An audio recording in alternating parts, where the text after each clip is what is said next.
Fala, doutores! Eu sou Ricardo Valente, oftalmologista aqui do Rio de Janeiro, idealizador do canal Fala Doutores, canal esse que você já vem conhecendo, venho tentando trazer as celebridades do mundo da medicina para abrilhantar aí a nossa vida nesse nosso pré-Covid, se Deus quiser pós-Covid, essa porcaria tem que acabar para a gente continuar vivendo aí normalmente. Tá difícil, mas a gente vem tentando bastante passar por isso.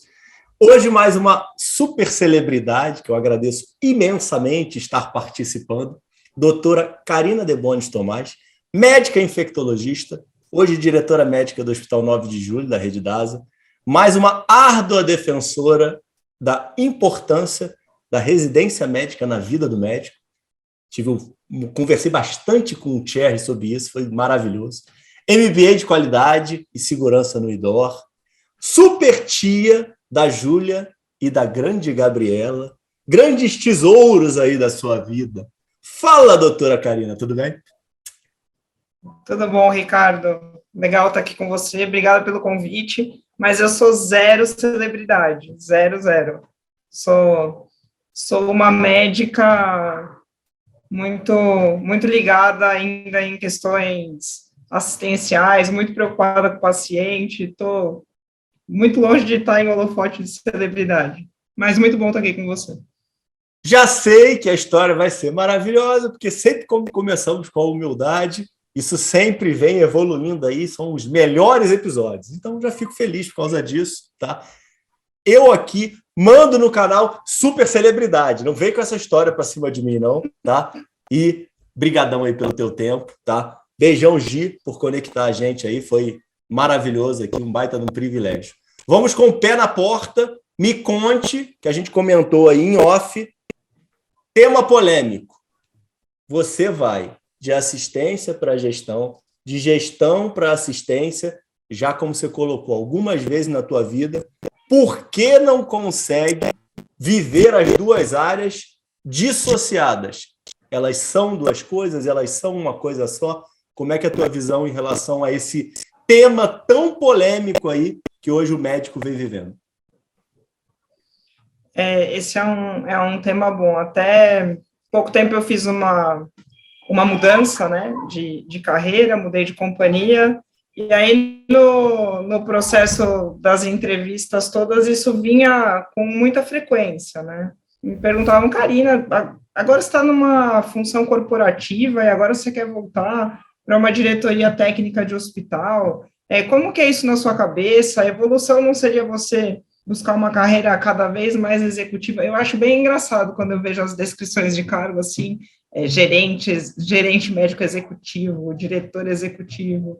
Eu não consigo dissociar as coisas, eu acho que elas estão completamente relacionadas. Eu já ouvi muita piadinha que, como gestora, que eu era tão boa médica que talvez, como gestora, eu continuasse sendo boa médica. Eu acredito fortemente, Ricardo, que um bom médico pode se tornar um gestor, né? Estudando, se capacitando. Mas um bom gestor dificilmente se torna um bom médico. Então, eu vejo muita gente hoje terminando a graduação e já procurando MBA, curso, só muito focado nisso em gestão e não o paciente, que é com equipe multi, porque a gente não aprende na universidade a trabalhar de forma colaborativa em conjunto, né? Pelo menos quando eu me formei, que já tem quase 20 anos, era um modelo muito centrado no ofício médico. E eu acho que isso é muito importante, essa troca com as equipes, você conhecer os colegas, discutir caso junto, viver a dificuldade junto. Então, eu transito muito bem entre as duas áreas. Teve uma época na minha vida que eu falei, nunca mais eu quero ser diretora de coisa nenhuma. E aí eu voltava para assistência, só que aquele bichinho da organização, da gestão, de querer ir atrás do bom resultado, de estar organizando as coisas, não sai da gente, né?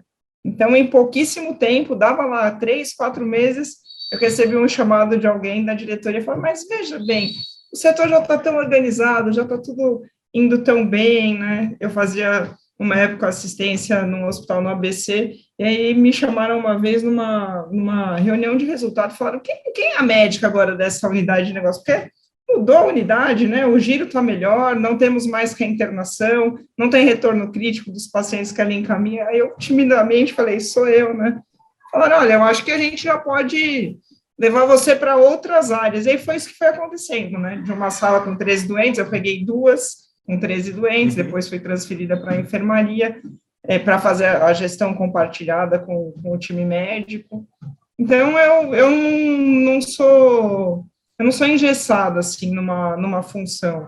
Eu acho que a gente precisa estar sempre muito atento ao que está acontecendo, e a gente está lá, esse lance de cuidado centrado virou meio assim, palavras como propósito e gratidão, né? Todo mundo quer praticar, todo mundo diz que pratica, mas, na verdade, o cerne da questão é que a gente está lá pelo paciente.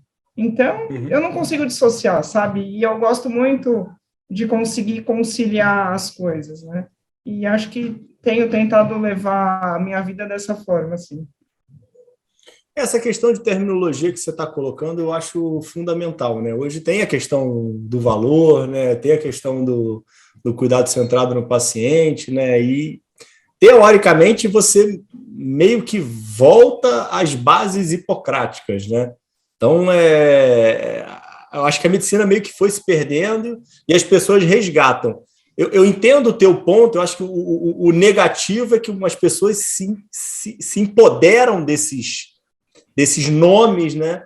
E não fazem nada do que dizem, mas ficam aí tentando vencer nessas áreas, né? E acho que deveria ser muito mais holístico, né? Deveria estar muito mais... Deveria ser mais natural, né? A gente não precisaria ficar levantando essa bandeira, né? Mas não sei. Por outro lado, também, essa galera toda que está levantando essas bandeiras consegue trazer uma melhora para o coitado do hipossuficiente do paciente, né? Então, é uma dicotomia bem complexa da gente encontrar aí o equilíbrio nisso tudo e o meio termo, né? É um ponto brabo de... É sempre por causa do meu caratismo, né, Karina? Você parar para pensar, é sempre porque tem uns pilantras no meio da história querendo se dar bem, né? Infelizmente tem muito. Não, infelizmente o ponto vem todo daí, né? Se a gente tivesse uma sociedade mais... tem muita gente que defende que tinha que voltar a moral e cívica, né, para as escolas, né? Então, sei lá, é família isso, né? Mas complexo e uma certa infelicidade. Mas isso é mundial, né? Isso não é só o Brasil, não. Isso tudo que é lugar. Vai ter sido de vira-lata em relação a isso, mas... E me diga, doutora Karina, nasceu onde? Nasci em São Paulo. São Paulo, capital mesmo. Capital mesmo? E como é que é a origem familiar em relação ao contato com seus pais, irmãos e momento aí de infância e acadêmico? Como é que foi? Bom, eu sou filha de um pai que é engenheiro civil, uma mãe que é professora. Os dois são vivos. Eles ficaram casados até quando eu tinha 15 anos. Desse primeiro casamento do meu pai, tem eu sou a mais velha. Tem eu e um irmão, que ele é advogado, tem 2 anos a menos que eu. E depois do segundo casamento do meu pai, a gente ganhou um outro irmão que chama Felipe, e ele tem 26 anos, é o xodó da casa, assim. E apesar da separação, os meus pais sempre mantiveram uma relação muito amistosa, assim, são muito amigos, são muito presentes na vida um do outro. Então, quando acontece um problema com meu pai, a primeira pessoa que ele liga é para minha mãe, e minha mãe é a mesma coisa. Pô, legal, é difícil isso. É difícil. O pessoal dá risada, porque a minha mãe, ela tinha o sonho de conhecer a França, né? E aí, depois que eu comecei a trabalhar, juntei uma graninha, falei, mãe, vou te levar para conhecer Paris, que você quer ir. E um dia eu comentei com meu pai, aí ele falou, que história é essa? Só vai você e sua mãe? Eu falei, mas não é natural? Aí ele, para minha surpresa, ele, não, eu quero ir com vocês. Eu falei, viajamos os 15 dias. As pessoas, assim, que não conhecem muito, falam, gente, que família engraçada. Mas eu acho que é na base do respeito e do amor, independente daquele amor não ser mais de homem e mulher, né, mas ser um amor mais fraterno. Eu acho que fez toda a diferença para a gente. Depois o Felipe chegou e foi super bem recebido. Quando ele era pequenininho, ele dormia na minha casa, era a época que eu fazia cursinho para o vestibular, e ele não dormia, minha mãe que cuidava dele. Então, tem histórias engraçadas, assim, de eu acordar no outro dia, ela fala assim, Karina, o Felipe, meia-noite, ficou me pedindo batata. Eu falei, pior que você foi fritar, né, mãe? Ela, sim, eu fui fritar. Ele pediu, eu fui fritar. Então, é todo mundo, uma família Não, que... mas então, quando vocês foram para Paris, seu pai era casado já? Do segundo casamento? Meu pai, ele era um período que ele estava separado da mulher, mas depois ele voltou com essa mesma segunda mulher dele. Meu pai valeria um episódio à parte, só para falar dele, é uma figura. E aí as duas famílias vêm de imigrantes italianos, né? O meu avô, por parte de pai, fez tudo que você imagina na vida, né? Desde pintar a casa, ter pequeno comércio, trabalhar com empreitada de obra, era aquele analfabeto funcional, sabe? Lia pouco, escrevia pouco, mas um cara que sempre deu muito valor no que ele não teve oportunidade de ter. Então, ele sempre incentivou muito meu pai e meu tio a estudarem, né? E meu pai conta que ele sempre dizia assim para eles, né? Quando eles aprontavam ou arrumavam confusão na escola, falava assim, olha, vocês só precisam olhar a minha mão. Olha a minha mão. Eu não quero que vocês tenham a mão calejada como a minha, eu quero que vocês estudem. E uma história muito bonita, porque meu avô formou meu pai, engenheiro civil, o meu tio fez economia e administração, os dois seguiram carreira acadêmica, né, tem mestrado, doutorado. E teu pai foi o primeiro formado, filho do teu avô? Foi, meu pai foi o primeiro formado do meu avô. E o meu tio, que era mais velho que ele, ajudou nos custos da casa, né, subsidiava junto com o trabalho dele, aí meu pai formou. Aí, quando meu pai conseguiu ajudar subsidiando a casa, que meu tio foi estudar. Né? E, por parte de mãe, o meu avô tinha um comércio, a minha avó costureira, minha mãe professora, e o outro irmão dela era motorista particular, era um cara muito figura, ele também já faleceu. E a minha infância foi muito boa, assim, a gente não teve nunca nenhuma privação, não foi uma infância pobre, muito pelo contrário, mas era aquela época de inflação dura, eu me lembro, assim, o meu pai tinha uma cartolina, não tinha computador para todo mundo, né, e todo começo de ano ele desenhava cartolina, assim, com régua, compasso, e aí tinha lá tabela de custo fixo, custo variável, caderneta de poupança. Foi a minha primeira escola de educação financeira. Todo mundo fala assim, qual é? Típico, né? Ninguém tinha isso, né? Você teve uma baita de uma oportunidade do teu pai. E não era uma coisa... Tinha ódio na época? Não. Você gostava? Não era uma coisa assim formal que ele sentava para mostrar para a gente. Mas era todo domingo ele batia os valores, pegava as notas. Aí, às vezes, a gente falava, pai, quero tal coisa. Ele falava, olha, esse mês não dá, já teve tal coisa de extra. E isso ficou... Era um controle marcado dele que vocês tinham, viviam ele fazendo. Isso, Entendi. Isso ficou tão marcado que, assim, desde que eu era R1, eu guardo dinheiro. Não era muito, mas para mim o melhor conceito de riqueza é você gastar menos do que você ganha. Se sobrou 10 no mês, você foi rico 10 aquele mês. E a gente cresceu sempre muito, muito regrado nesse sentido, né?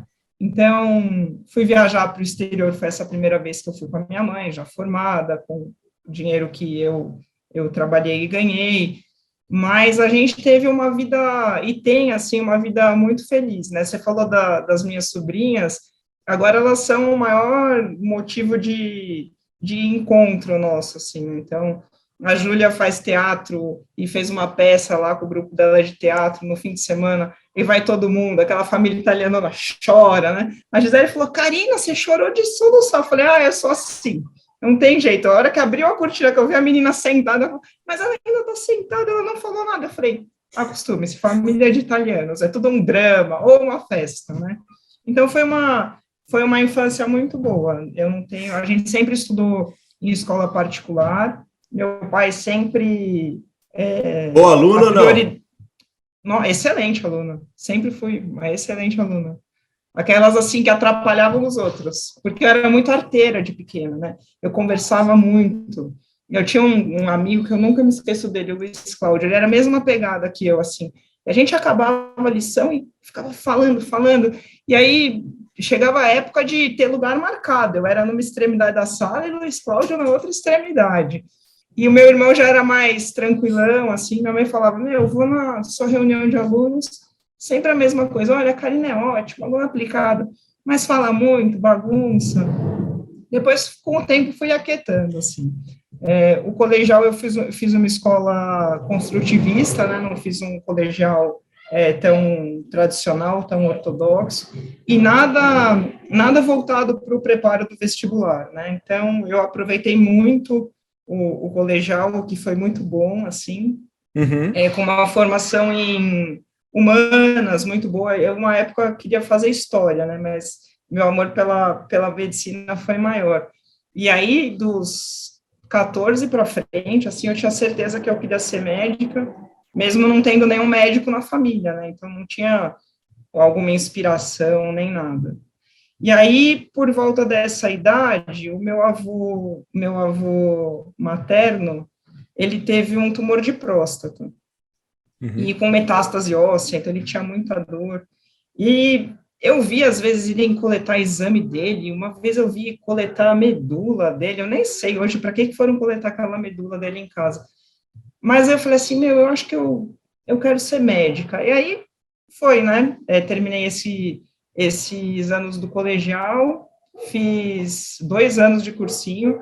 O primeiro ano foi meio bad, assim, porque eu, mesmo sabendo que o acesso à faculdade já era difícil, né? Agora parece estar cada vez mais concorrido, apesar de tanta escola médica.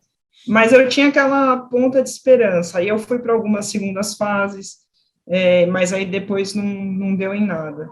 E aí, no final do segundo ano do cursinho, tinha uma prima minha fazendo cursinho comigo também, que também entrou, fez medicina, ela é fisiatra, e aí Uhum. acabei entrando, fiz a faculdade lá em Mogi, né, e eu lembro quando minha prima me ligou para falar que eu tinha passado, ela falou: Karina, saiu a lista aqui de Mogi. Eu falei: é mesmo? Ela falou: você passou. Eu falei: ah, mentira. Ela falou: não, você passou em sexto lugar. Eu falei: nossa, passei bem então, né? Eu falei: ah, obrigada por ter me ligado, mas acho que eu não vou, não. Ela: mas por que? Eu falei: não, é particular, muito caro. Eu desliguei com ela, liguei para o meu pai. Eu falei: pai, André ligou, eu passei no vestibular lá em Mogi. Aí ele: nossa, parabéns, que alegria, eu estou indo para casa, vamos tomar uma champanhe, aquelas coisas de pai maluco, né? Aí eu falei: pai, mas calma, pai, não tem por que comemorar, eu não tenho certeza se eu vou, acho que eu não vou. Aí ele falou: por que você não vai? Eu falei: ah, pai, porque ir para o interior, né, pagar a faculdade, um puta custo, né, vai ser muito caro. Ele falou assim para mim: não pense duas vezes em fazer se o motivo for esse. Pode ser a última coisa que eu faça na minha vida, mas você vai se formar. Aí eu falei: quer saber? Já fiz 2 anos de cursinho, é uma loteria, né?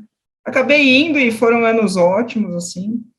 E pelo caminho de ter ido parar lá em Mogi para estudar, eu acabei fazendo um internato no Santa Marcelina, que para mim era a Disney, era o Santa Marcelina, né?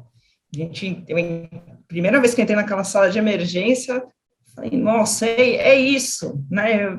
Esse monte de gente, essa bagunça. E lá que eu me apaixonei pela infectologia, né? No internato, porque até então eu sabia que eu queria alguma área clínica, porque eu não tinha aptidão cirúrgica. Aham. Imagina, eu penso você, né, fazendo coisa num espaço tão pequeno. O meu diretor-geral é oftalmo, ele fala: eu não posso ver sangue, o sangramento que eu tenho, eu controlo com cotonete. Ele fala zoando, né, ele é oftalmo também.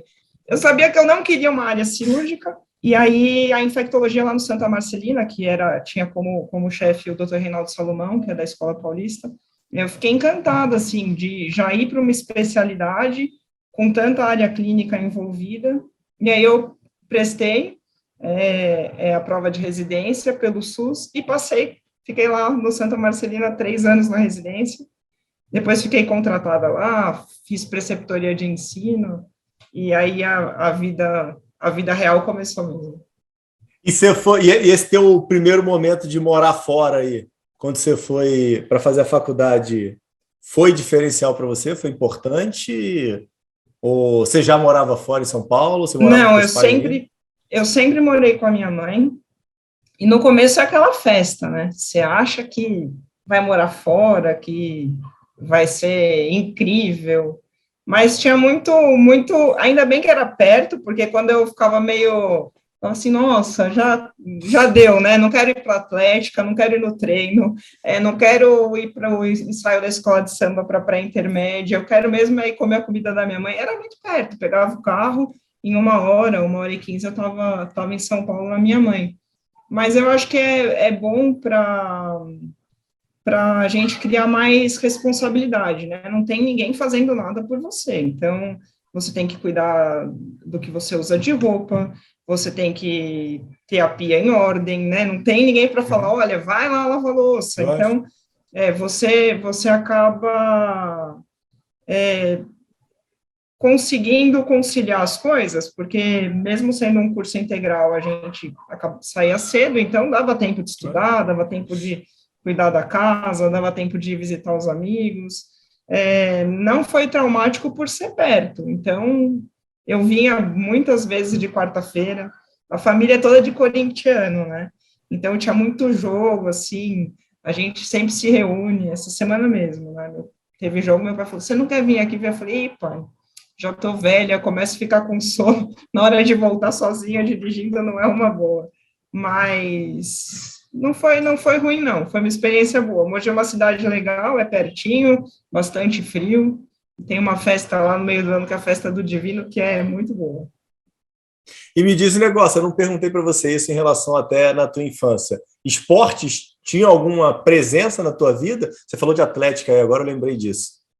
Sempre, a família inteira, assim, o meu pai, a gente cresceu vendo ele indo jogar bola na USP, né, na cidade universitária, ainda quando era aberto, tinha um monte de campo, e eu sempre fui muito ativa. Então, de pequena eu fiz natação, mas nunca gostei muito, fui só para aprender a nadar mesmo. Putz, eu também odiava nadar. Eu lutei judô pelo São Paulo, Uhum. né, não lutei judô pelo Corinthians, e adorava, assim, o judô, ele tem assim, na minha formação foi muito importante, porque apesar de ser uma luta de contato físico, tem muito respeito pelo adversário, os professores sempre colocam muito a questão de você, além de ser respeitoso, ser solidário com o outro, claro, comemorar a sua vitória, mas entender a dor da derrota, porque você vai perder, né? E o judô me ajudou muito depois, no meu segundo ano de cursinho, que a gente dá uma baratinada, né? Só estuda. Uhum. Eu tenho um primo faixa preta, o Zé, e ele falou assim, você não quer voltar a lutar? É bom, né? Adrenalina e tal. Uhum. Aí eu falei, puta, Zé, mas vou treinar onde? Aí ele, vamos no São Paulo. Eu falei, mas não tenho mais idade, não sou sócio. Ele, não, a gente vai. Aí a gente ficava no fundo do tatame, num horário que tinha um monte de criança lá fazendo judô. E aí eu fiz um período com ele, assim, mais para treinar, e o esporte eu acho que ajuda muito a gente a se concentrar. Atualmente eu faço musculação e eu corro. E eu tenho ideias incríveis correndo. Não sei por quê, assim, mas e não é uma vez ou outra só, não. Às vezes eu nem estou pensando num problema, mas a solução, ou uns caminhos para tentar solucionar, eles aparecem. E agora, sendo um esporte que sou eu comigo, né? Então, eu não tenho isso de ficar querendo bater pace, correr, até também porque eu não consigo mais, né? Com 44 anos, já tive algumas lesões aí, eu não treino mais para meia maratona, não acordo mais 4:30 da manhã, não faço mais nada disso. Mas tento manter uma rotina de pelo menos 3 vezes por semana correr. Mas você já fez? Meia? Já, 4. Fiz inclusive a do Rio, que é a mais bonita que eu já fiz. E acordava 4 horas da manhã para treinar? acordava feliz, acordava, comia meu pão, comia geleia, tomava os suplementos, esperava o café sentar para ir correr. Tá doido, não. Esses treinos de vocês aí são meio. É muito excesso. Não consigo para esses times, não. Essas maratonas. Maratona eu nunca fiz, não, porque 42 eu nunca encarei, não. Pô, não, é absurdo, né? Mas dá, né? Você que tá quando tá treinando, né? Você corre a meia, o pessoal fala que quem corre a meia é só o treino. Dizem que depois dos 21 você consegue escalar rápido para fazer os 42, mas eu nunca nem tentei. Acaba sendo mental, né? Na minha idade já não é mais tão mental, não.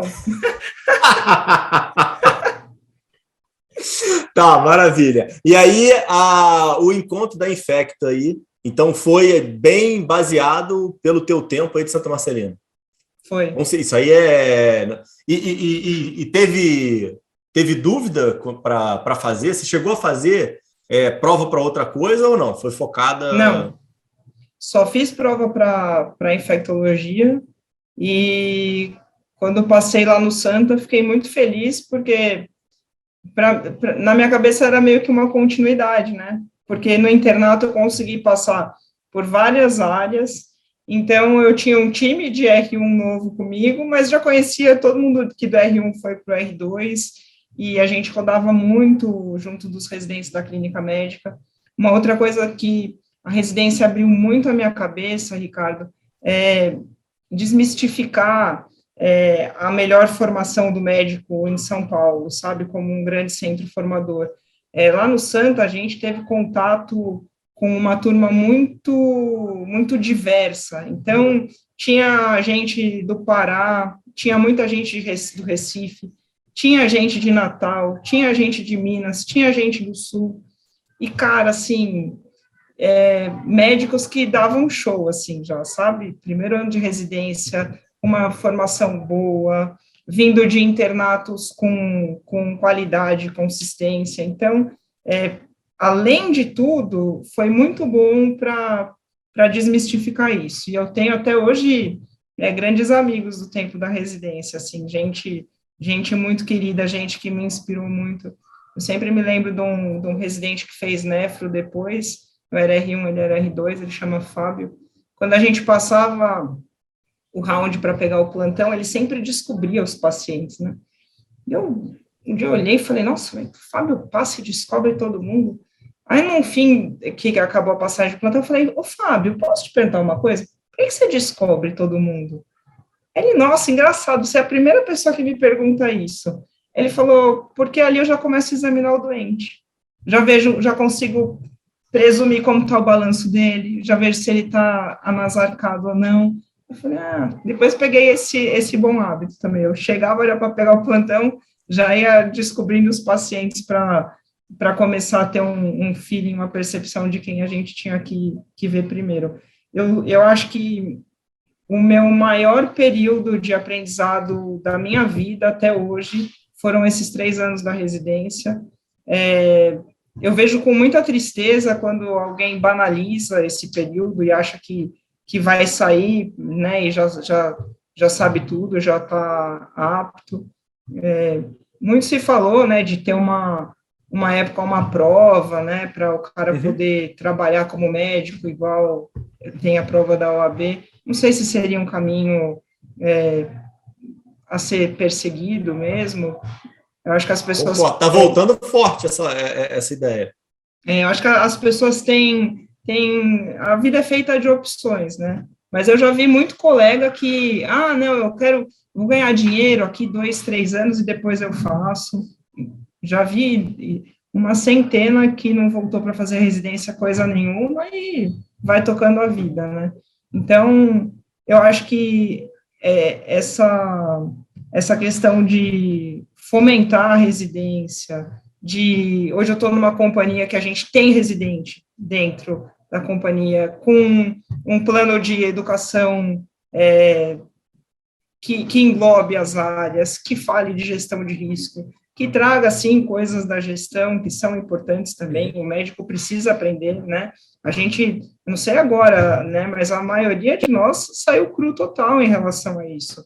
Não conhece, não sabe falar nem de modelo de remuneração, e vai para o mercado e, né, tá na caneta do médico, só agregando sinistro e reduzindo o acesso da população à saúde.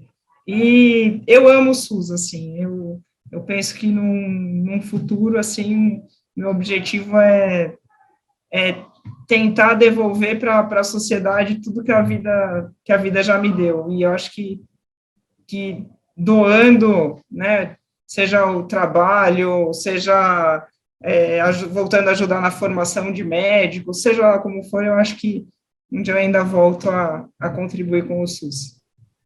Me diz um negócio em relação ao tema da residência.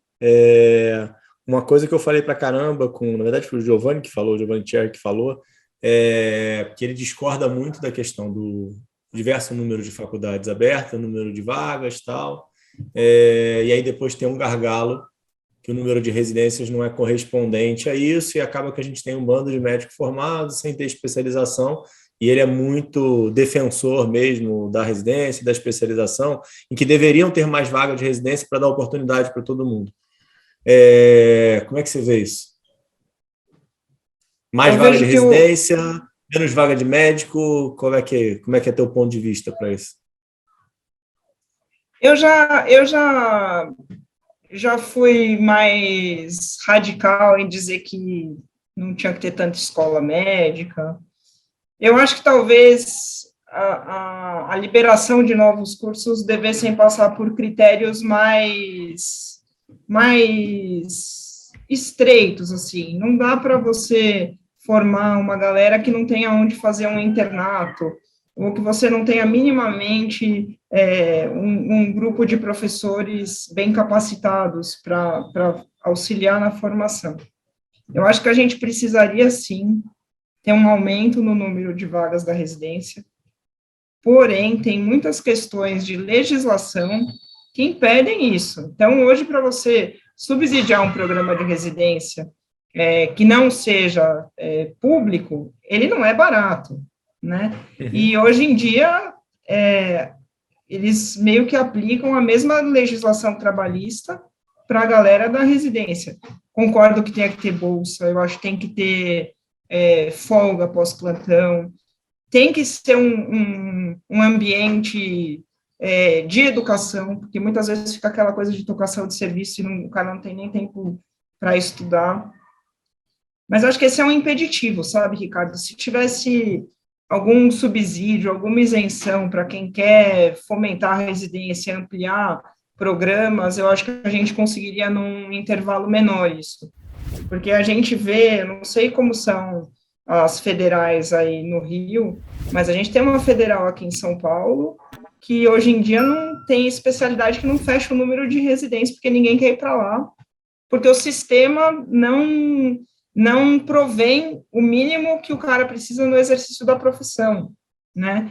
Então, eu acho que a via alternativa, que é de ser através da iniciativa privada, ela poderia aumentar o número de programas com qualidade, claro, que também não adianta ficar abrindo programa para deixar os meninos sem uma tutoria, né, adequada. Tem muito curso para formação de preceptor agora, que é uma coisa que antigamente não tinha, a gente aprendia fazendo. Então, o mercado está se modelando, se readaptando para isso, mas eu acho que as regras precisavam ser revistas, não as regras só técnicas, porque a regra ela é muito... As coremes, elas precisam comprovar várias coisas para pedir novos programas e tal. Mas eu acho que se a gente tivesse alguma forma da iniciativa privada ter algum subsídio para aumentar o número de vagas, todo mundo ganharia, né? Já teve muita discussão com isso, de que aí o médico sai do interior, vem para o grande centro e não volta para o interior. Uhum. Então, eu acho que a política pública, ela vai ter que acompanhar isso para que dê certo, né? Senão, daqui a pouco é um canibalismo, que os médicos são todos no mesmo lugar, na mesma concentração. Mas também para a gente dar um duro danado, né? Se 6 anos para graduar, 3 para fazer residência, tem gente que depois faz residência que precisa de sub. Para você voltar para um lugar que não tem uma medicina, uma propedêutica diagnóstica que seja eficiente, né? O cara quer fazer cardiologia, faz hemodinâmica, e ele vai para um lugar que ele não consegue exercer, porque não tem máquina de hemodinâmica. Então, eu acho que o setor público, ele é bastante judiado, até por conta do que você já falou, né? Muito dinheiro mal aplicado. Eu acho que o SUS é incrível, a gente tem um modelo que muita gente vem aprender como é que a gente desenhou o SUS, e tem uns malucos que falam que querem acabar com o SUS, né? Não tem a menor condição, não tem o menor cabimento. Mas eu acho que precisariam aumentar o número de vagas, sim, sem dúvida. E me diz o negócio, teu tempo de Santa Marcelina foi tranquilo ou você sofria pra caramba? Era trabalho pra caramba? Como é que foi esse momento aí? Era uma residência tranquila? Não era uma residência nada tranquila. Uma residência bastante puxada. A gente tinha lá uma sala de emergência com uma média de 40 pacientes que ficavam na emergência, e mais o que ia entrando. Uma vez eu já era... Você gostava disso? Muito. Eu já era preceptora de ensino, uma vez, eu nunca me esqueço.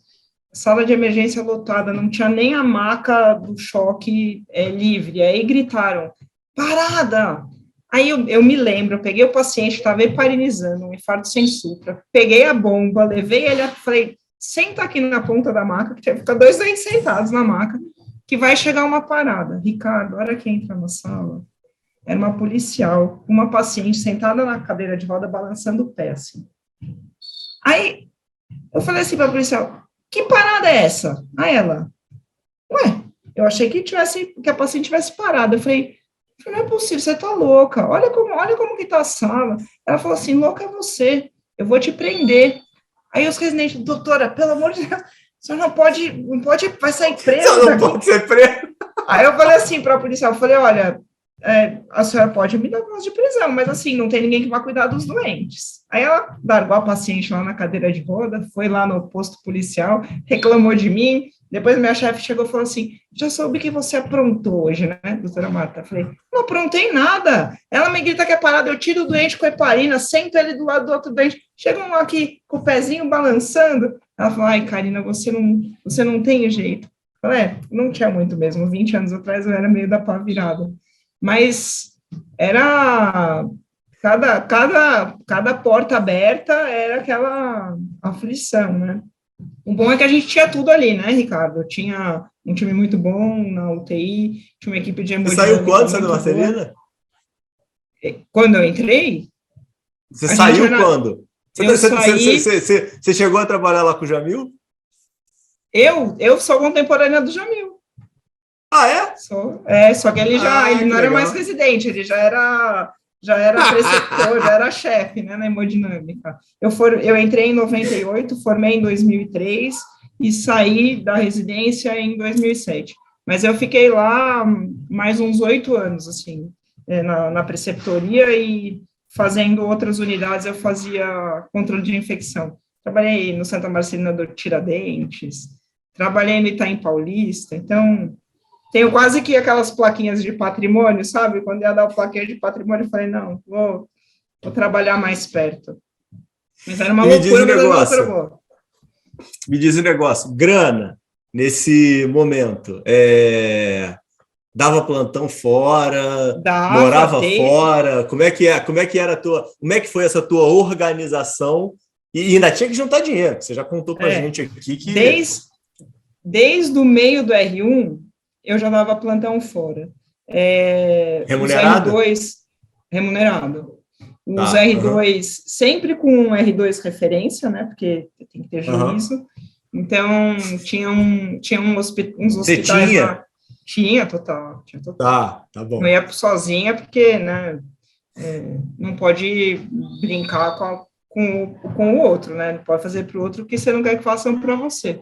Então, a gente sempre se organizava para... Às vezes a gente aprende isso amadurecendo, poxa. Aí sempre uma dupla de um R2 e a gente como R1, dava plantão pelo menos um por semana, tinha a bolsa, né, que não era uma bolsa muito alta, eu acho que eu entrei ganhando, acho que eram uns 1.400 na época, a bolsa da residência. E aí depois eu fiquei no Santa Marcelina como plantonista contratada, não era pelo salário, porque o salário nunca foi um grande atrativo do serviço público, né? Só que aí depois eu comecei a fazer controle de infecção e dava para conciliar alguns serviços, né? Depois eu saí do pronto-socorro de plantonista e fui dar plantão em UTI, então eram plantões, em geral, mais tranquilos. Então eu fazia um noturno por semana e um fim de semana 24 a cada 15 dias, mais a CCIHs. E aí foi sendo uma consequência do trabalho, né? As coisas vão acontecendo. E aí o que você preferia? A emergência ou o CTI? Depois de uma certa idade, que você não quer mais tanto aquela adrenalina de a porta abrir, você não saber se alguém balançando o pé, simulando uma parada, ou uma parada mesmo, depois eu gostava mais de ficar na UTI. E aí tinha mais procedimento também, né? Na UTI sempre tem catéter para passar, né? Paciente para entubar, eu gostava muito de fazer procedimento, então eu fiquei na UTI bastante tempo. Mas eu parei de dar plantão, eu acho que já tem bem uns 6 anos que eu larguei os plantões.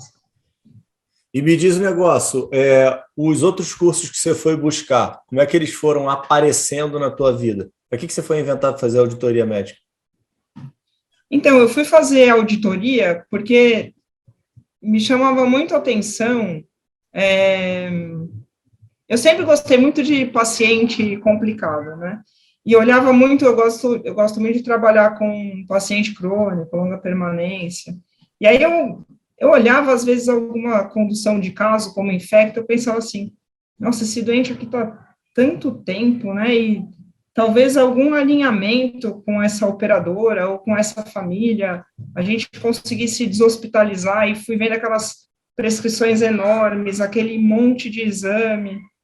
E aí me veio uma veneta, assim, porque como CCIH, a gente faz muita auditoria técnica, né, nas áreas. Como infectologista, você acaba auditando o antibiótico dos outros. Eu pensei, eu acho que eu vou fazer um curso de auditoria para ver como é que isso funciona. E foi aí que eu comecei a entender o quanto a gente pode ajudar ou prejudicar o acesso das pessoas, né, porque muita gente não pensa que aquele exame, aquela manutenção de terapia dialítica no doente já não tem mais nem prognóstico. Não imaginam quanto aquilo onera, quanto aquilo vai ser revertido, falando da saúde privada, em sinistro para aquela carteira, para aquela mesma família que está com aquele paciente ali. Então, foi a primeira vez que eu comecei a pensar... E público idem, né, Karine?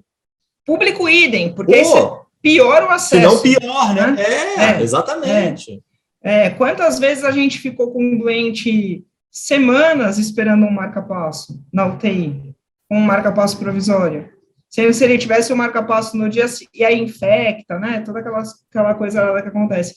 Se ele tivesse ali o marca-passo no dia seguinte, aquele leito poderia ter sido ocupado por 5 ou 6 pessoas. E de verdade, isso eu acho um ponto assim, fenomenal, que assim, contra fatos não há argumentos, da necessidade de ter alguma base de gestão dentro da universidade, da Faculdade de Medicina. Precisa.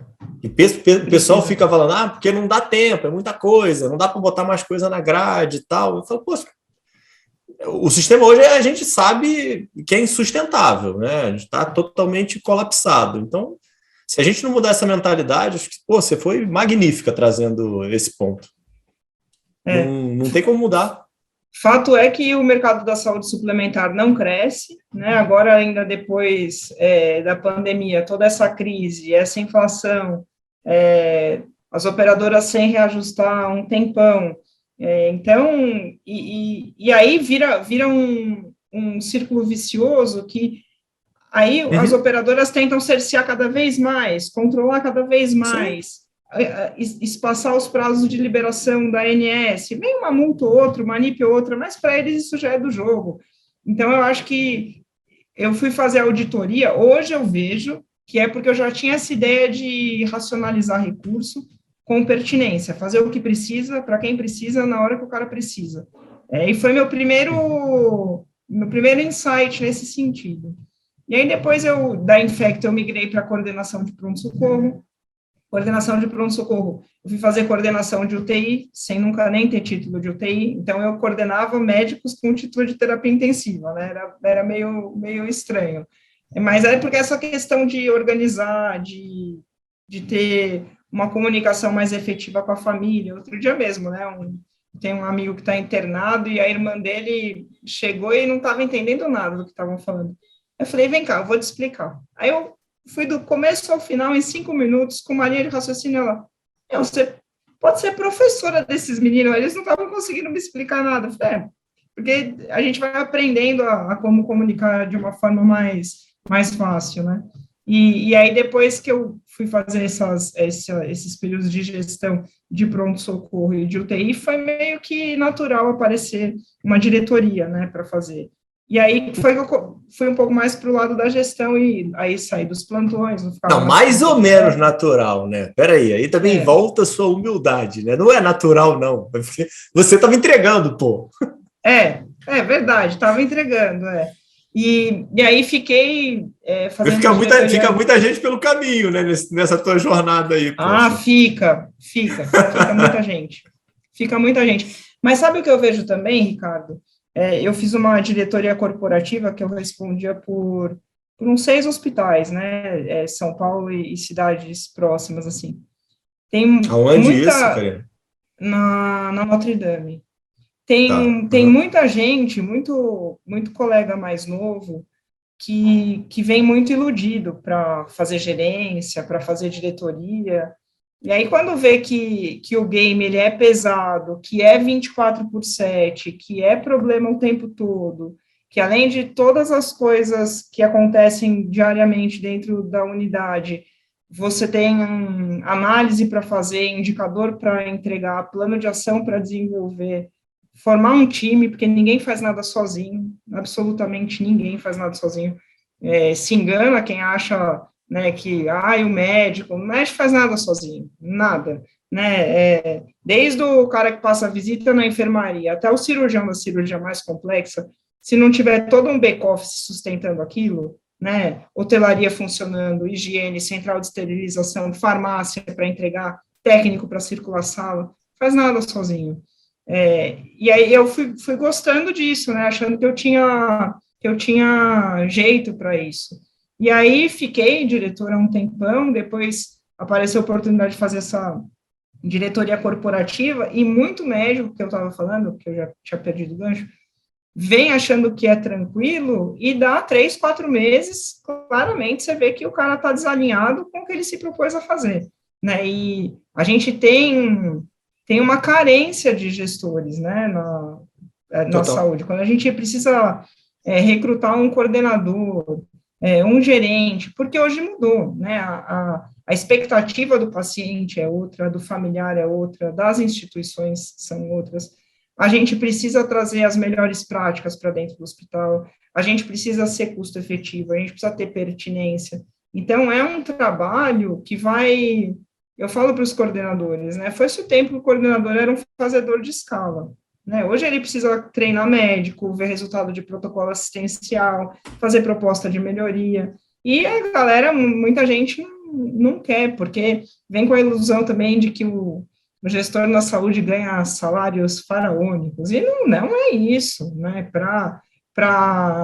eu ia falar que para médicos oftalmologistas, mas estou brincando, mas para muito cirurgião, não é atrativo, para quem vive de plantão, muitas vezes, né, especialidades como anestesistas, você fazer essa migração do cara da área francamente assistencial para a área de gestão, o cara até vem empolgado. Quando você fala remuneração, ele fala, nossa, mas eu vou deixar de ganhar. Você fala, os salários não são de multinacionais, né? E eu não estou reclamando, tá? Me sinto assim, até outro dia eu estava falando com a Gisele, né? Falei, meu, como as coisas subiram o preço, assim, inflação, eu não estava acostumado a trabalhar com inflação, eu vim da geração que o meu pai, né, eu via a inflação, aquela remarcação de preço, nome de moeda toda hora que trocava, plano cruzado, cruzado novo, Sarney, aquela coisa maluca, mas eu sinto agora como a inflação come o meu salário. E eu falei outro dia, nossa, como as coisas estão caras, a gente precisa começar a rebalizar o que faz, o que não faz, né? Sai para comer menos fora, viaja menos, alguém da família precisa de uma ajuda, a gente, claro, consegue ajudar. Sou super privilegiada nesse sentido, não posso reclamar. Estou lá na ponta da pirâmide, né, assim, o número de miseráveis, de pessoas abaixo da linha da miséria no Brasil é uma coisa chocante. Então, mas eu acho que a galera vem muito iludida de que vai ter um glamour, o diretor executivo, o gerente executivo, gente, se tiver muito tranquilo, tem alguma coisa errada. Não, é verdade, concordo totalmente com você. Me diz um negócio, o que eu queria te perguntar que a gente começou no vai e volta da gestão e da assistência, a gestão, teoricamente, para mim está meio claro. Você tem essa aptidão, vão te entulhando de trabalho, você vai se organizando e vai pegando e vai subindo aí na questão da gestão, e aí, naturalmente, você vai diminuindo a assistência porque não dá tempo de fazer as duas coisas. Por que você para e volta para a assistência? Esses momentos aí que você já teve na tua vida, você olhando para trás, estava ruim o teu momento da gestão, foi uma oportunidade que apareceu? Não é que estava ruim, mas é que muitas vezes a entrega que você tem enquanto gestor, ela é uma entrega muito compartilhada. Então você depende, um gestor ele não entrega o resultado sozinho. Sim. Então isso às vezes fica um trabalho meio inglório, sabe? Você constrói, a gente tem um turnover maluco dentro da área de saúde, né? Um entra e sai de gente. E aí, uma certa época, eu pensei, nossa, por que eu vou ficar nessa loucura, né? Porque, assim, se você entrega um resultado bom agora no mês de junho, você tem para comemorar 3 dias de julho, porque já começou o trabalho para entregar o resultado de julho. E aí, eu acho que era uma época que eu quis dar uma desacelerada, e aí voltei para assistência mesmo, voltei a passar a visita como infecto, teve uma época que eu coordenava tinha um serviço junto com uma outra colega, a gente era responsável por uma enfermaria de clínica médica, com mais ou menos uns 40, 50 pacientes por dia, muito doente para visitar, mas aí depois apareceu essa proposta, eu fiquei 1 ano, mais ou menos, assim, na assistência. Aí depois eu fui fazer assistência nesse hospital em São Bernardo, e aí a gestão voltou outra vez, né? Eu falei, quer saber, acho que é isso mesmo, tem que encarar essa loucura, e eu acho que vai muito da gente conseguir estabelecer alguns limites, assim, né? Porque senão a gente fica muito maluco. E hoje a gente tem muito colega em burnout, né? Muito. Médico, enfermeiro, físio, porque é um trabalho difícil, né? Com muita expectativa, a família está sempre junto do paciente, ninguém está indo para o hospital feliz, né? Exceto aquele que vai fazer uma cirurgia eletiva, que estava esperando, enfim. Mas ainda assim, quando chega lá, tem todo o risco atrelado. Então, eu acho que foi mais nesse sentido de dar uma trégua nessa questão que a cabeça não para, né? Você ficar trabalhando, e aí você fala, não, minhas sobrinhas eram pequenas, eu falei, eu vou dar uma afastada disso, mas hoje eu já vejo com mais serenidade isso, sabe? Eu acho que a gente vai aprendendo em que guerra entra, vai aprendendo a priorizar as coisas, a formar time, a delegar, que é muito difícil, né? Entender. Mas foi bom para você, cara? Foi ótimo. E eu falo, hoje, por exemplo, se eu sair do lugar que eu estou e ficar aí no mercado 6, 7, 8 meses e nada na gestão aparecer, eu sei que eu posso fazer assistência de uma forma segura, correta, né, que agregue valor para a instituição que eu for estar. Então, eu vivo no pronto-socorro do hospital, as pessoas falam, Karina, que tanto você vem no pronto-socorro? Eu falei, porque tudo acontece aqui, né, eu brigo com eles, falei, quando você faz Lean, Six Sigma, coisa assim, eles falam muito do Gemba, né, do Gemba, e, é verdade, tudo está acontecendo ali, podem até te contar depois o que aconteceu, mas nada como sentir o calor da hora, né, então, vira e mexe, eu desço e ponho a roupa do centro cirúrgico e entro no centro cirúrgico com o olho de, tem cirurgia atrasada, tem médico reclamando, tem alguma coisa fora do eixo, mas também vou lá dar uma olhadinha no doente, se está tudo bem, se os monitores estão todos ok, tudo. Então, não foi sofrido não voltar, e voltaria com tranquilidade. Por isso que eu falo, talvez daqui uns anos tá atendendo aí e trabalhando no serviço público, não fazendo gestão do serviço público, que deve ser bem Acho que tem alguma possibilidade disso acontecer. O quê? De voltar para o sistema, para o serviço público? Você vai voltar para o serviço público, isso é meio óbvio pelo que você está conversando, tá? Aí você vai começar entrando na assistência e vai começar a atender. Vai passar 2 meses, vai cair um cargo de gestão no teu colo, óbvio, pô. Mas aí eu vou ficar feliz. Vai virar uma gestão naturalmente, pô. Eu vou ficar feliz de só organizar o meu dia de plantão. Tá tudo certo, não tem ruído, acabou.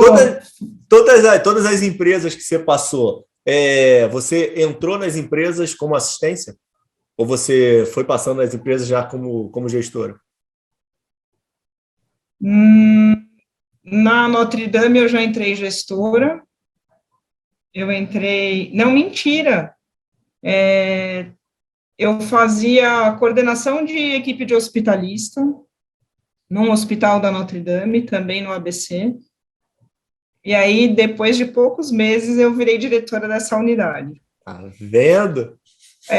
Aí eu fiquei lá quase um ano, estava nos preparativos da ONA 1, e aí abriu uma vaga num hospital em São Paulo, da Notre Dame, que era mais perto da minha casa, e aí eu voltei para São Paulo, e aí esse hospital, quando a Notre Dame adquiriu a Green Line, esse hospital entrou num plano de ele ser fechado e todos os serviços dele irem para dentro de um hospital grande, que era da Green Line, e aí eu migrei para o corporativo. Fiquei em time de integrações um tempo, e depois fui fazer diretoria corporativa. E agora na DASA, que eu estou desde setembro último, eu já entrei na diretoria também. Então faz um tempo que eu não entro em lugar nenhum pela assistência, não. Tá bom. Vamos lá. Então, esse assunto DASA aí, esses 9 meses que você está aí, como é que é a tua visão como colaboradora aí da empresa? Eu sou fãzaço aí do projeto do Pedro e da empresa e tudo que eles estão aí planejando para entregar como futuro. Como é que está teu nível de motivação aí para participar desse projeto aí bem inovador e arriscado, vamos colocar dessa forma. O meu nível de motivação hoje é maior do que quando eu entrei. Porque... legal, hein? Ótimo. A gente vai observando os movimentos do mercado, as coisas que são levadas à imprensa em relação à companhia ou não. Mas a hora que você entra e você começa a entender toda a orquestração que quer se fazer, garantir que o paciente tenha o cuidado que ele precisar, seja em qual ponto de intersecção do sistema da saúde a gente vai ter.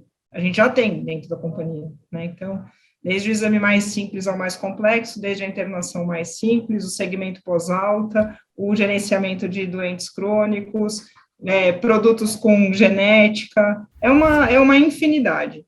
E quando eu cheguei numa das minhas entrevistas, um diretor me falou assim, olha, se acostume que você nunca vai saber de tudo que está acontecendo, porque a empresa ela é muito rápida e as coisas mudam de forma muito rápida. E dentro da companhia, você pode ser exatamente o que você é. Então, eles valorizam muito as pessoas, a gente tem lugar de fala, a gente tem muitos momentos de discutir as coisas e de criar junto, né, as coisas. A gente tem uma governança clínica que, olha, eu nunca tinha visto uma organização de governança clínica como o desenho da DASA, né, capitaneado pelo time do Rafael Oliveira.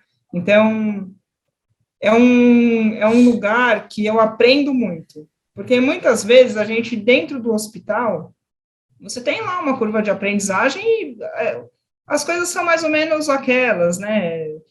O que você tem que controlar, os pontos de atenção. Mas dentro da DASA eu aprendo todo dia. Então, tem muita ciência de dado, tem muita coisa de inteligência artificial, tem muito mecanismo da gente fazer o segmento do doente, avaliar desfecho, e é uma companhia que me deixa muito à vontade, né? Eu não preciso me esconder, todo mundo sabe que eu sou casada com uma mulher, e ninguém se assusta quando você fala isso, né? Você não ouve comentário jocoso em relação a isso. A gente tem bastante mulher gestora, que é uma coisa que em algumas outras empresas ainda não tem. Tem uma área de ESG que é muito forte, que é muito séria, tem um comitê de diversidade que não é só para LGBTQIA+, então, pensando em inclusão mesmo, né, de todas as pessoas. A gente quer mesmo ser uma empresa diversa. E eu acho que a gente tem um longo caminho, né, de construção. Eu falo para as pessoas que às vezes me ligam, né, para falar, e aí, você está gostando? Ou porque foi sondado, ou porque está curiosa, enfim. Eu falo, eu acho que é o melhor lugar que eu podia estar, nesse momento de olhar essa construção, essas conexões acontecendo, e o resultado ele vai aparecer, né? Então, a gente já tem frentes de eficiência que já estão muito bem documentadas e com resultados muito bons. Então, eu sou muito otimista, que eu acho que a gente vai conseguir viver mesmo um momento de transformação no modelo de saúde, né, vigente. Então, eu sou muito grata por ter tido essa oportunidade. Quando eu vim para a DAS, eu nem tinha posição ainda, eu vim pela ideia mesmo, né? E aí meus dois irmãos, que são de gerações diferentes, né? O irmão do meio falou assim, você tá maluca? Você vai largar tua posição lá na Notre Dame e vai para um lugar que você nem sabe onde é. Aí o outro que é mais novo, Júlio, larga de ser careta, vai mesmo, Karina, arrisca. A empresa está crescendo, a empresa está com uma ideia nova. E, nossa, eu te falo, assim, eu hoje consigo gostar mais da companhia do que quando eu estava namorando a ideia de, quando estava flertando ainda em fazer essa migração. Eu sou muito feliz aqui. Eu estou fazendo um curso lá em Chicago, né, na Kellogg, e eu tive um módulo, sei lá, deve ter umas 3 semanas que eu estava lá, né? E aí eu tive aula com um cara que é fera lá da Kellogg, que é o Brian Uzi. Ele é um antropólogo, ele é antropólogo porcaria nenhuma, ele é sociólogo e trabalha com tecnologia e inteligência artificial pra caramba. E aí o que ele coloca na aula dele é que a gente viver nas nossas bolhas é a coisa mais prática do mundo e a coisa menos inteligente possível, né? E aí como é que você viver com a diversidade e você viver com pessoas que pensam diferente de você faz com que você consiga escalar e consiga decolar e ter outra proposta, né? E assim, eu acho que a DASA hoje, isso é completamente, vamos colocar, secundário, não me entenda mal, porque o projeto é muito maior do que tudo isso, né? Mas a questão do estímulo e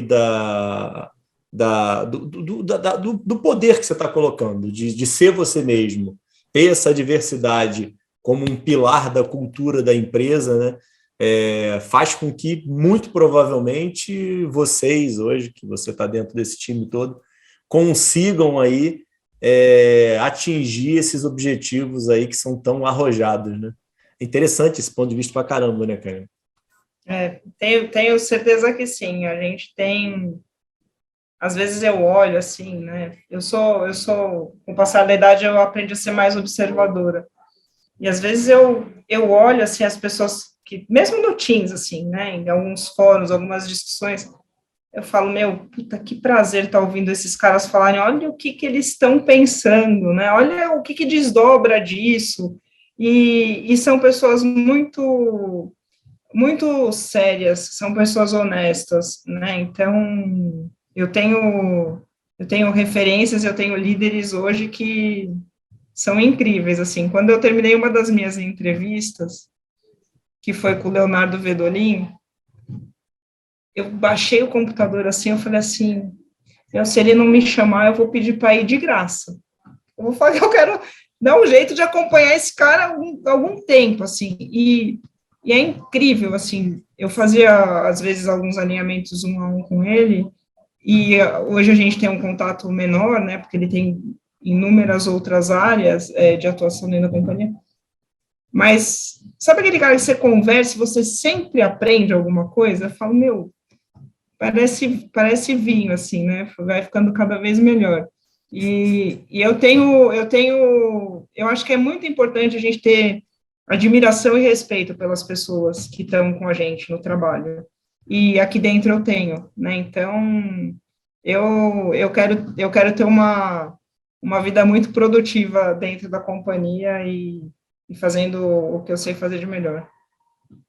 E me diz o negócio, você está aí casado com a Gi tem 3 anos, né? Isso. Vai fazer 3 anos. Vai fazer 3 anos. Essa mudança também teve a ver com isso? De você ter mais liberdade no teu relacionamento ou não? O profissional Karina é uma, o profissional a Karina Casa é outra, isso não existe, é a mesma pessoa? Não, eu acho que não dá para dissociar nesse tanto, assim.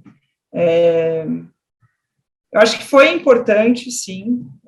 É um lugar que hoje eu me sinto completamente à vontade, né? Então, você vê que tem vídeo meu falando do mês LGBTQIA+. Eu vou e Fiquei participo. alucinado, você sabe disso, né? Fiquei alucinado quando eu vi aquele vídeo. Eu vou e participo das reuniões do time de diversidade. E eu acho que isso, da gente poder estar confortável, nossa, é muito mais tranquilo, é muito melhor. E você conhece a Gisele, você sabe como ela é, né? A Gisele, ela é solar, assim. E não tem, a gente não precisa esconder isso de ninguém. Não é algo que interfira no meu trabalho. Eu não sou melhor ou pior médica por eu ser uma mulher lésbica. Ela também por ser uma enfermeira lésbica. Não tem relação. E a gente vem de uma cultura machista, né? Então, aqui onde eu estou hoje, não tem uma piadinha de, ai, tá nervosinha, tá de TPM, né? Ou, nossa, tá ansiosa porque é mulher. Não existe isso. E é uma coisa assim que eu acho que as pessoas tem acho que uma lei da atração, né? E as pessoas, elas vão se aproximando por essas afinidades. Então, quando eu estava no processo seletivo, né, e conversando com as pessoas, foi uma coisa que foi tratada sempre de forma muito natural, né? E então eu me sinto completamente à vontade lá e eu acho que eu não faria esse movimento, vou fazer o pensamento contrário. Eu não iria para uma empresa que eu pudesse me sentir coagida, ou que eu fosse sofrer assédio, ou que tivesse uma pecha, assim, de uma estrutura mais, sei lá, né? Se cabe conservadora, ultrapassada, preconceituosa, rançosa, enfim.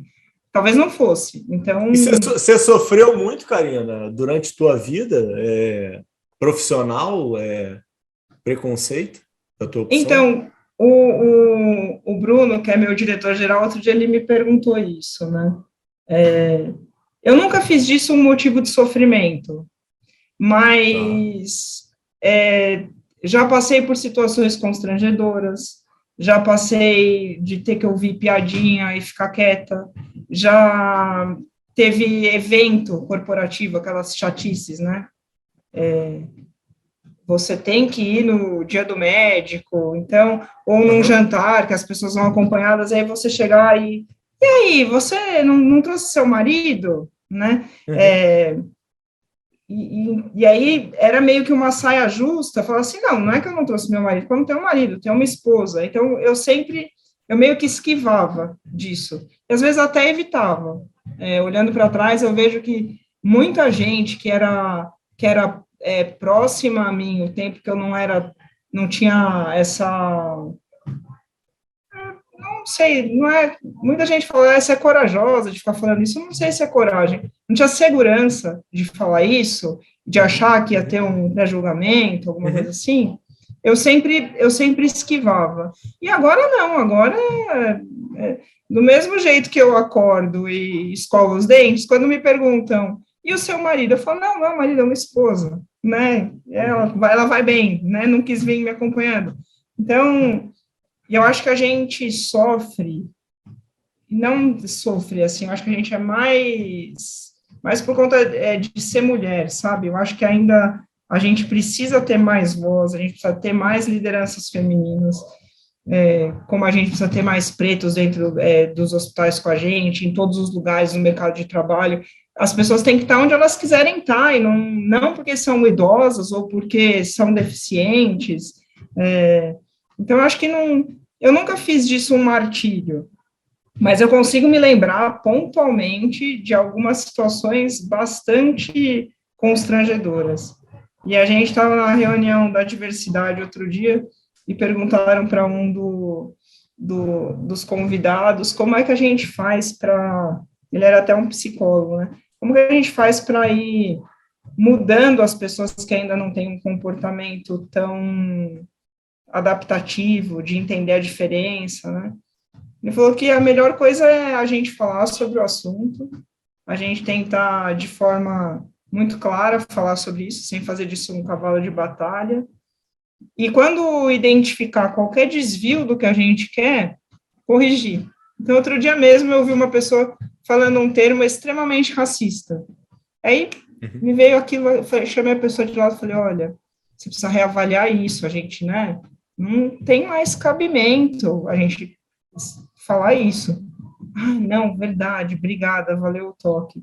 Então, eu acho que as gerações novas têm um grande poder de mudança, porque elas vêm com muito menos preconceitos. Quando eu avisei meu irmão que eu ia me casar, e a gente casou no civil e fez uma cerimônia para os mais próximos, né? Ele disse que foi embora pensando, como é que eu vou falar isso para a Júlia, né? Minha sobrinha estava com 4 anos, a mais velha. E aí ele estava na sala, conversando com a minha cunhada, e falou assim, Amanda, né, o casamento está se aproximando, como é que a gente vai falar que a Karina vai casar? Nisso me vem a Júlia, na sala. Pai, a tia Cacá vai casar? Aí ele falou assim, vai, com a tia Gi. Aí ela, legal. Virou as coisas, tipo, nem aí, sabe? E eu acho que tem que ser assim. Eu acho que eles vêm melhores, assim, que a gente, né? E aí tá a minha grande esperança no futuro, né? Então, sou apaixonada pelas meninas, acho que as crianças são incríveis para mudar, né? Já chega de a gente ver tanta desigualdade, né? Tanta centralização de recursos em tão poucos. Não tenho nenhuma mais utopia, Esperanças. né? Tem esperança. Sempre. Esperança, tem que ser, né? Não é aquela visão poliana, mas é porque senão a gente fica muito, muito amargurado, né? E não faz bem. Então, às vezes eu medito, e eu fiz uns cursos de meditação, tinha uns estudos que falavam que quando uma comunidade inteira se reunia para meditar, o clima todo ficava melhor, aconteciam menos acidentes, provado estatisticamente. Então, acho que pelo menos uma coisa a gente pode ter, que é manter o pensamento positivo, né? Então, eu tento fazer esse exercício todo dia. Maravilha.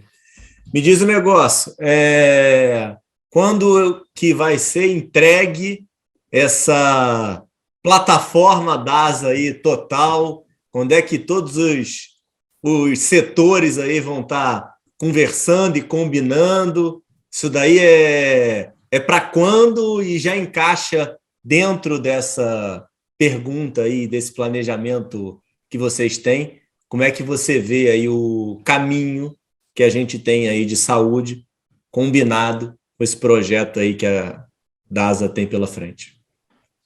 Olha, a empresa já tem tudo muito bem concatenado. Então, a gente consegue fazer... O que você pode falar, né? Óbvio, né? Então, tipo, Não, e tem aí também não tenho... os segredos de vocês, né? Quem sou eu? Eu não tenho informações privilegiadas. Aí você precisa escalar o nível na companhia. Mas hoje a gente já consegue viver na prática um paciente, por exemplo, outro dia que eu recebi no 9 de julho, que foi fazer uma angiotomo de coronária e tinha uma lesão crítica na descendente anterior. Aí foi identificado isso, a gente tem um núcleo médico de achados críticos dentro da rede de diagnóstico, que faz o contato de médico para médico, com o médico que solicitou o exame, fala assim, olha, seu Isso paciente é do 9 de julho veio... ou Não, é da DASA? DASA. Ah, Da legal. DASA. Então, tem aqui seu paciente, fez angiotomo, tem uma lesão crítica, você tem um serviço de referência, você quer que a gente referencie o paciente para fazer colocar ele num cateterismo agora e já abrir essa artéria. E o médico falou, não, claro, pode encaminhar. Aí, em 30 minutos o cara estava na hemodinâmica angioplastando a descendente anterior. Tá ótimo. Né? Então, tem muito algoritmo de fazer uma medicina mais preditiva, de estratificar risco, de estratificar gap de cuidado. Então, hoje a gente sabe, por exemplo, quem passa para fazer exame que está com hemoglobina glicada fora da zona-alvo e já tem no NAVE um alerta para o médico que pediu e falar assim, olha, esse teu paciente aqui, tira ele da fila, chama ele para reavaliar que a medicação dele talvez precise de um ajuste. Então, tem muita coisa amparando a ideia, né? Todo mundo agora usa ecossistema, mas a gente vai ser o maior ecossistema de saúde do Brasil, e a gente já tem indícios reais disso acontecendo na prática. E outro dia mesmo um colega falou, nossa, me ligaram para falar o resultado de um exame, e para onde eu queria mandar o doente, eu falei, mas a ideia é essa mesmo. Então, eu acho que a gente só precisa ter mais tempo para essas ações serem divulgadas, os colegas entenderem que a gente quer o cuidado certo, a gente quer fazer o que é pertinente, as operadoras entenderem isso, a gente já tem indicadores assistenciais, a gente faz comparativo entre os hospitais da rede e com o que é padronizado pela ANAP, os nossos resultados assistenciais são muito consistentes, e é tudo baseado na melhor prática, né, uma governança clínica feita baseada naqueles pilares que o objetivo final é entregar valor, né, então, eu acho que está tudo muito engatilhado já, viu, Ricardo? E pensando em sistema de saúde, você acha que se sustenta para vocês conseguirem entregar isso? Ou podem ter aí alguns percalços complexos aí no meio dessa jornada? Eu acho que sempre podem ser necessários ajustes de rota. Tem um time muito focado em trabalhar de forma ágil e identificar os problemas e propor resoluções.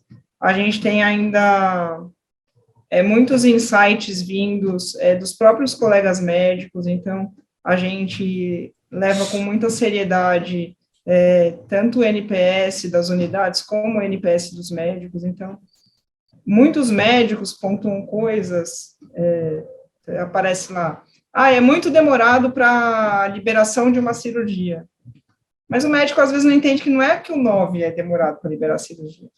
A operadora pede trocentos relatórios, porque é aquele círculo vicioso que a gente falou, né? Abuso de código, umas tabelas estapafúrdias, querer o lucro acima de toda e qualquer coisa. Então, eu acho que tem tudo para sustentar, Ricardo. A ideia é muito, para a gente, ela já não está mais no plano da ilusão, a gente já tem ela materializada. Legal. Eu acho que só falta um pouco mais de tempo até para isso a gente conseguir, talvez, apresentar resultado de forma mais aberta, coisa que o norte-americano já faz muito, né? Ter muita transparência na divulgação de resultados, o paciente poder ter um balizador de onde ele quer ser operado. Hoje em dia, para o particular, isso é muito claro, mas para o cara de saúde suplementar, às vezes nem tanto, porque as operadoras, às vezes, têm alguma centralização, tudo. Então, eu acho que é sustentável, sim. Alguns ajustes de rota já foram feitos, outros precisarão ser feitos, e é um processo de melhoria contínua, né? Eles usam muita metodologia ágil, tem muita frente aberta, muita frente que começa a convergir, então, eu acho que a gente cada vez vai se conhecendo mais dentro da companhia.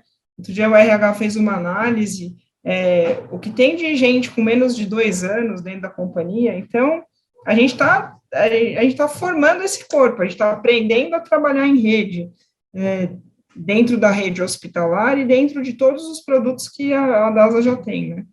Vacina, genética, segmento pós-alta, cuidado integrado, diagnóstico. Então, é um projeto grandioso, mas a gente tem uma liderança aí do Pedro, que é muito sensata, muito prudente, e a gente formou um time muito bom. Não tem por que não entregar, não.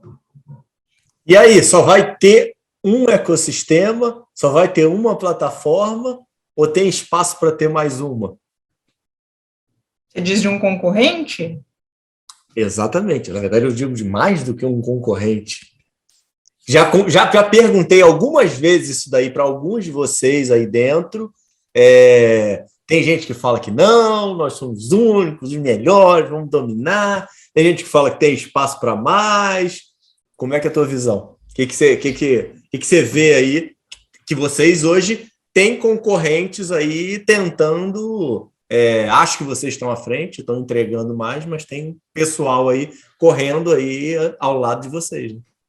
Eu acho que tem grandes chances, né, de outras organizações fazerem essa orquestração, até por intermédio de uma gestão colaborativa, né? Às vezes alguém tem diagnóstico e o outro grupo tem hospital, ou um tem diagnóstico e hospital e o outro tem carteira de pacientes. Mas eu acho que, sem dúvida, a gente está na frente, o que é uma vantagem, e eu acho que concorrência nunca é ruim. Acho que se a gente formasse uma ilha, eu acho que isso nos desafiaria menos. Então, eu vou dar minha opinião pessoal. Eu quero muito que a gente tenha um concorrente de peso, para a gente se desafiar cada vez mais, para a gente ser cada vez melhor no que a gente faz, de forma correta, né, praticando uma boa medicina, não deixando de fazer nada do que o paciente precisa fazer, está longe disso. Mas acho que a concorrência não é ruim, não. Até para as pessoas terem chance de escolha, né? Sim, então... Concordo com você. Vamos lá, para a gente caminhar para um desfecho. Livro aí de sugestão, coloca aí para a gente. O que você gosta de ler, já leu, que você sugere aí para a gente colocar aí no episódio? Eu tenho um gosto bem variado, eu gosto muito de biografias, mas eu acho que tem um livro que eu li tem acho que uns 4 anos, e reli mais recentemente, que é A Morte é um Dia que Vale a Pena Viver, que é de uma uma médica geriatra paliativista. Eu acho que é Da uma... Ana, né? É maravilhoso. É da Ana. Eu acho que é quase que uma leitura obrigatória. E cada vez que a gente lê, às vezes eu leio algum trecho que eu... Ana, eu vou fazer um convite público aqui agora, porque já fiz alguns convites. Ana, venha participar do Fala Doutores. Fenomenal. Seria incrível ela compartilhar toda a sabedoria dela. Eu acho que é um livro que faz a gente pensar... bom de ler, né? Bom de ler, rápido, e traz, para mim, pelo menos, trouxe reflexões muito, muito profundas. A gente, às vezes, projeta... Eu te falo que sabia que eu queria dar de aniversário, de Natal, para toda a minha família, mas eu fiquei com medo de dar. Porque tem um preconceito com a morte, né? Não sei lá, depois alguém morria e eu ficar falando que eu dei o livro, tal, não sei, uma coisa meio... É preconceito, não, nossa, preconceito. Eu indico para todo mundo. É fenomenal. Eu acho que faz a gente rever estratégias a curto prazo para a gente, porque a vida é um cisco, cara, né? Sei lá, quando o episódio for ao ar, pode ser que um de nós não esteja aqui. A vida é isso aqui. Verdade. E a gente esquece. A gente acha que tem o controle, a gente não tem controle absolutamente de nada. E eu acho que relembrar isso sempre é de muita valia. Pô, maravilhoso. Espetacular. Seu planejamento estratégico agora, 5 anos, 2027, onde é que você estará? Como você estará? Conta aí pra gente. Bom, em 5 anos, eu pretendo estar ainda dentro dessa companhia, talvez não como diretora técnica de uma unidade, mas em algum outro projeto que converse com ou doentes crônicos, ou deshospitalização, que é uma coisa que eu gosto muito. Pretendo estar com a minha casa do interior pronta e podendo usufruir dela e comungar no sentido mais simples da palavra, com as pessoas que eu gosto, com os meus amigos, com a minha família. Pretendo estar com o cabelo mais branco, pretendo poder viajar mais, mas não vejo... 5 anos para mim é curto prazo ainda, não vejo grandes mudanças não nesse intervalo. Maravilha, doutora, espetacular, tá? Agradeço imensamente aí seu tempo e a oportunidade. Recebi inúmeros elogios a seu respeito, tá? Tem um monte de fã, hein? Não sei se você sabe, mas você tem um monte de fã aí por aí que adora o teu trabalho. E parabéns aí, você é inteligentíssima e faz umas colocações aí muito, muito, muito pertinentes. Obrigado aí de verdade pela oportunidade aí de abrilhantar aí o Fala Doutores aí e trazer essa dia, noite, tarde aí, cada um assiste no horário, de ensinamentos aí pra gente. Parabéns pela história. Faça as suas considerações finais. Obrigado de verdade, cara. Eu que agradeço, Ricardo. Foi um bate-papo muito, muito, muito tranquilo, muito fluido. Você deixa a gente muito à vontade. Desejo vida longa para esse seu projeto de Fala Doutores. É importante a gente ter esse lugar de fala, ou para problematizar, ou para dar risada, ou para trazer insights. Eu vi alguns programas, então tem uma variação muito grande entre colegas. Eu consegui rever alguns, né, que eu já tive um contato mais próximo. Então, muito obrigada mesmo, foi um privilégio estar com você e a gente se encontra por aí. Não, com certeza. Obrigadão. Boa noite, Tchau, vai descansar. Obrigado, Gi chegou? Não, ainda não. Caramba, brincadeira, hein, cara? Ô, bem que você falou, hein, cara? Mas já ela chega. Gente, Tchau. beijão, Obrigada, beijão. viu? Fica com Deus. Tchau, tchau. Tchau.